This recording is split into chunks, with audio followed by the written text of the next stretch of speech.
Nusipirkome namus, planavome ateitį visai kitaip, bet gyvenimas sudėliojo taip, kaip yra dabar.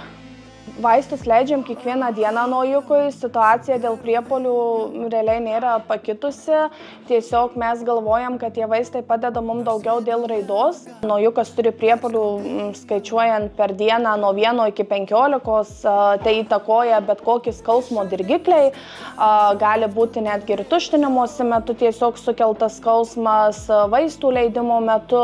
Priepuolio metu dažniausiai man reikia kartais, kad man ir padėtų vaikai. Kalbant su genetikais, mums pasakė, kad visam pasaulyje yra dabar 4 atvejai būtent šitos genetinės ligos, bet mokslininkai bando aiškintis, kas būtent sukelia tuos kvėpavimo sustojimus ir kaip galima būtų užkirsti tam kelią, bet kol kas atsimušam į sieną, nes pagalbos kaip ir nesulaukiam. Naujuko mes realiai negalime niekur palikti, turime remtis tik tai į mane ir mano vyrą. Į mokyklą nuvedimas kitų vaikų irgi tampa iššūkiu, jeigu vyras būna tuo metu darbe. Bandom gyventi, kad gyvenimas nesustotų. Turime taip pat ir sūnų Gabrielių, kuriam yra 8 metai. Iki naujuko gimimo mes nežinojome, kad Gabrielius turi šitą genetinę ligą. Ir atlikus 2 operacijas ausų, Gabrieliui buvo sutrikusi raida. Vėliau Gabrieliui pasireiškė labai stiprūs vadinami astmos priepuoliai.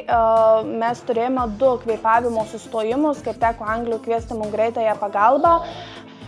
Gabrieliukui per visus 8 metus buvo tik tai 2 priepuoliai, o naujukui būna kiekvieną dieną nuo 1 iki 15 arba daugiau priepuolių. Būtent šita genetinė liga persiduoda berniukam, jinai nepersiduoda mergaitėm, bet mergaitės yra nešiotojos. Šitam sunkiam kely norėtum padėkoti visų pirma Rimanto Kaukėno fondui, Kauno klinikų daktarams, kurie vis bando kovoti ir ieškoti sprendimų, ir taip pat Strielčių lentpjūvei, kuris sutiko mums padėti su briketais ir padovanojo visam sezonui mums brikečių. Kadangi namas yra tikrai didelis, jį apšiltinti tikrai irgi reikia daug finansų. Labai gera, kad pamačiau, kad Lietuvoje yra tikrai labai daug gerų žmonių. Taip pat labai norėčiau pasinaudojus progą padėkoti ir Ievai Dudaitei, Liucinai Rimgailei, kurios visą laiką man parašo ir bando palaikyti mane šitam sunkiam kely.